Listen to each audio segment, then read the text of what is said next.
সকাল সকাল এই হলুদ ফুলগুলোকে দেখে আমার মনটা অনেক ভালো হয়ে গেল। আসসালামু আলাইকুম সবাইকে, আমি লিয়া চলে আসছি আপনাদের মাঝে আমার নতুন স্মৃতি নিয়ে। আমার মেয়েদেরকে নিয়ে আমি স্কুলে যাচ্ছি। আজকের দিনটা যে এত স্পেশাল আমি কিন্তু এটা আগে জানতাম না, বা ভিডিও করার সময়ও জানতাম না।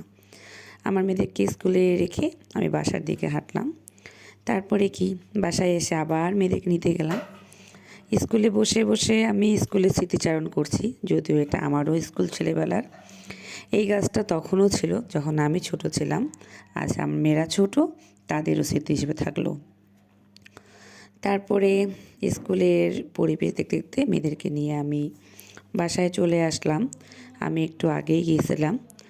তারপরে এই যে আজকে মেয়েদের জন্য জুতা কেনা হয়েছে নতুন, শীতের সময় সব কিছু নতুন নতুন লাগে। গত বছর আমি ওদের জুতা কিনিনি, এবার কিনলাম, এটা খুবই দরকারি ছিল। গতকালকে আমার হাজব্যান্ড এই নাড়ুটা নিয়ে আসছে, আমি একটা খেয়ে দেখলাম কাজের ফাঁকে, না মোটামুটি ভালোই আছে।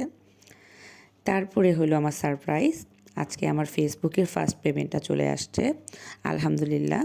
আমরা তিনজনে মিলে আসছি আমাদের ডাচ বাংলা এজেন্টের কাছে আমার ফার্স্ট পেমেন্টটা তোলার জন্য। আমি আসলে আজকে অনেক খুশি, আমি আজকে অনেকভাবে সফল হয়েছি। এই সফলতার গল্পটা অন্য একদিন শেয়ার করব। কিন্তু এই সফলতা হওয়ার পেছনে যাদের অনেক বড় অগ্রাধিকার, তাদেরকে আমি আপনাদের সামনে ইন্ট্রোডিউস করতেছি। আমার হাজব্যান্ড, সে আমাকে অনেক সাহায্য করছে, আর সব থেকে সাহায্য করছে হলো আমার মেয়েরা। আমি এসে তাদের হাতে আমার টাকাগুলো তুলে দিলাম, বললাম যে মা, তোমরা এত কষ্ট করছো এটার জন্য, কারণ ওরা আমার ছোটো বাচ্চাটাকে অনেক সামলাইতো, প্লাস ওদের পড়াশোনা সব কিছুই ওরা অনেকভাবে ম্যানেজ করছে। যাই হোক, আলহামদুলিল্লাহ আমি খুশি। আপনারা কে কে পেমেন্ট পাইছেন আর আপনাদের কাজ কেমন একটু জানাতে ভুলবেন না।